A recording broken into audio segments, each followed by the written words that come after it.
I'm Laurie Blake. Welcome to the WrestleTalk news. On Fridays, we wear pink. And on Fridays, we also talk about what people were watching on Wednesday, because we get our hands on the viewing figures for AEW Dynamite and...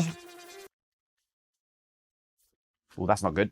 Because Dynamite didn't exactly see an explosion in viewership this week. In fact, in terms of 2023's overall viewership for the show, it sort of fizzled out. Because this week's episode of AEW's flagship wrestling show garnered 774,000 viewers. The lowest of the year for the product in their regular Wednesday slot. Now, the Tuesday night episode from a few weeks back brought in 609,000, but that was in the wrong slot and up against the mini pay-per-view edition of NXT. So this Wednesday night fiasco is quite the anomaly in AEW's record sheet, and likely stings a little bit more for the fact that NXT's first episode of Halloween Havoc, which aired on Tuesday night, brought in 787,000 sets of eyes. And this sudden 100 to 200k dip in viewership is something that wrestling pundits are struggling to explain because it doesn't exactly make a whole bunch of sense. Now, Brian Alvarez on the Brian and Vinny show said they had a great first two quarters with MJF. The first quarter opened at 982, the second quarter 936, so the first two quarters averaged 950,000 viewers. And when the first half hour ended, this show fell from 936 to 752. They lost almost 200,000 viewers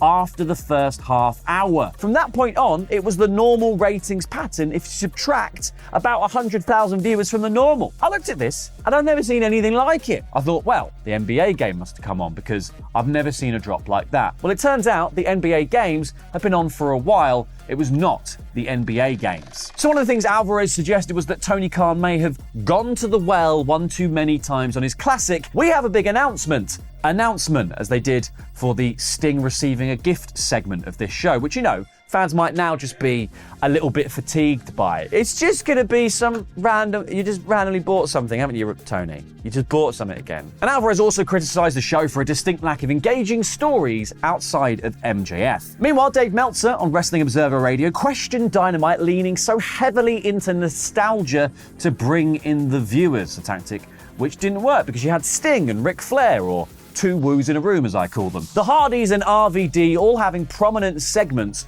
on this show. Meltzer said, "It's just like so many people over the age of 50 on this show, you know?" And it's like, I don't think that should be the image of the company. He also did say there was a good case for why each one of those legends should be there, but I've got to agree with him. Look at the ratings drop-off after you move on from their young, homegrown talent champion MJF. Those are the guys you want to invest TV time into.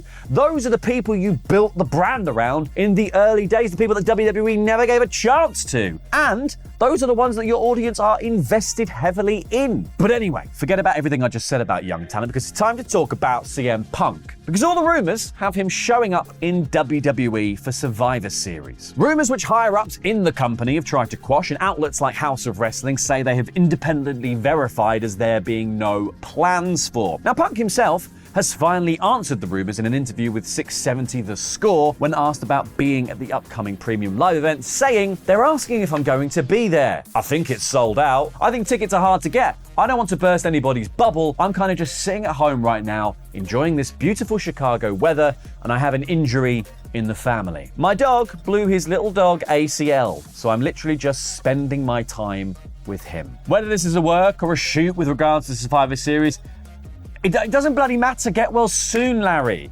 You're a little bloody trooper, aren't you?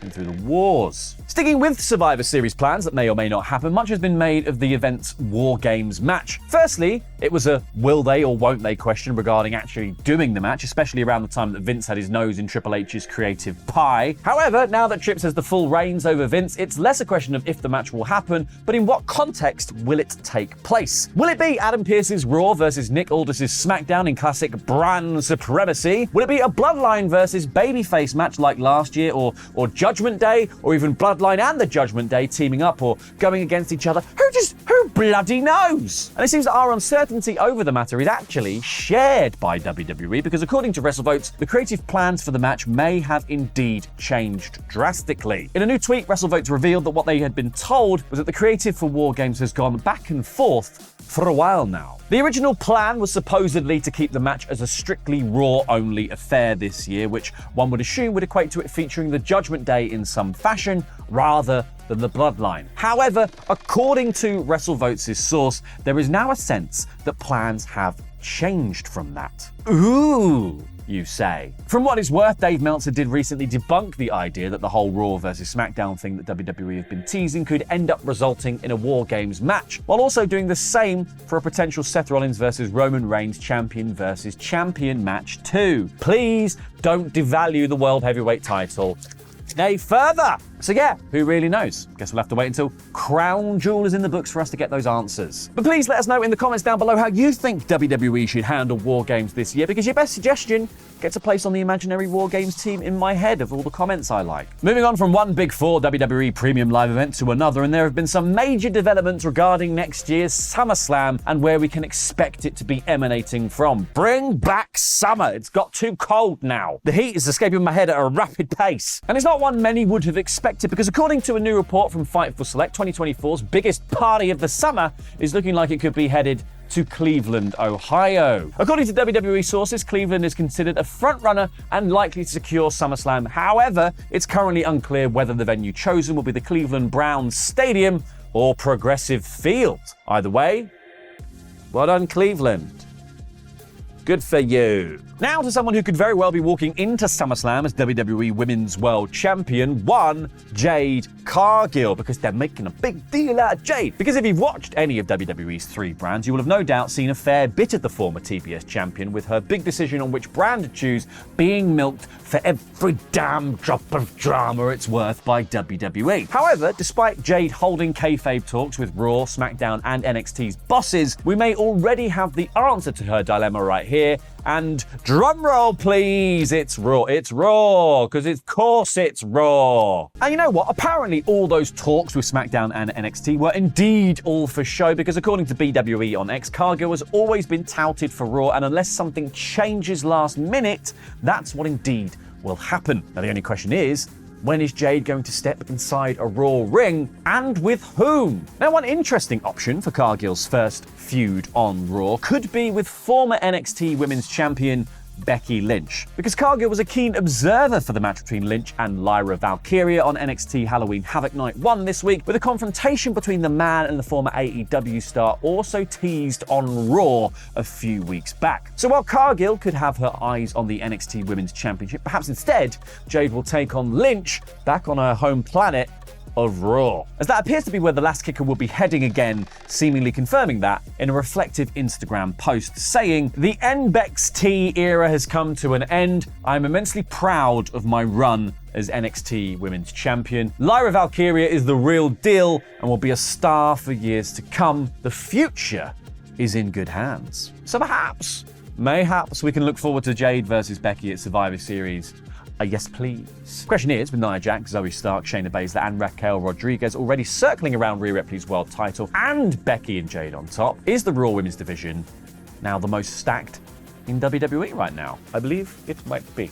Tell me I'm wrong in the comments, but they won't make my War Games team. Speaking of the Raw Women's division, one name from the Red brand that was a great beneficiary of Becky Lynch's title reign was Tegan Nox, with the Welsh Wizard getting some major shine against the man after about a year of doing very little on WWE's main roster since being re-signed in late 2022. And as you no doubt are aware, in the recent September spat at WWE Cuts, the common theme amongst many of them was a lack of activity on WWE main roster TV, leaving many to fear for some of WWE's less present current talent. In a recent appearance on Wild On, Nox revealed that she too 100% expected to receive a call on September the 21st and to be forced to pursue options outside of the company once again. She said, "Oh, I was expecting a call 100%. Told you. Like I was like, oh, I don't want to get fired, but if it happens, then that's just life, you know. Maybe this place wasn't meant for me, but I still got a job as of now." Despite Nox's future seemingly more secure than it previously was, she insisted that she's just enjoying her current run and not worrying about what could happen in the future. Now, another name that many had underlying fears for during this whole time of turmoil was one Johnny Gargano, because while WWE would have been absolutely off their bleeding rocker to let Mr. Wrestling go, especially when that DIY reunion with Tommaso Ciampa was right there for so long, he was also mysteriously off TV for almost 5 months without really much of a reason, so it was rather worrying. Now, thankfully, all of those fears were for naught, as Gargano did in fact return to reunite DIY on the October 2nd edition of Raw. And now, in a bit of news which may be a good, or more likely a bad thing for fans ahead of the pair's first match back together on next week's Raw, it seems as if they'll also be getting a brand new entrance theme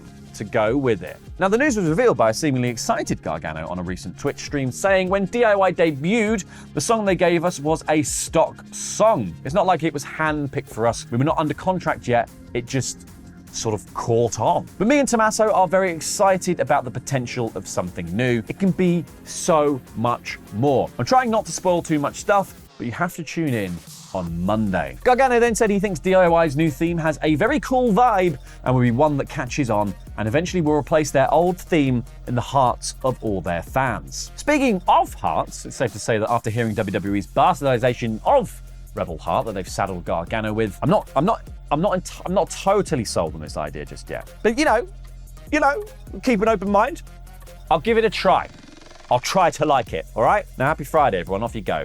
As you don't go yet, why not have a laugh and watch the brand new episode of No Holds Barred over on Parts of Unknown as Ollie and Luke put their friendship to the test against Pete and Tempest, who are also friends and also testing their friendship in a game of code names. Go and watch it. Have a nice weekend. See you later. Jam that jam. Don't do that. It's that. Jam that jam.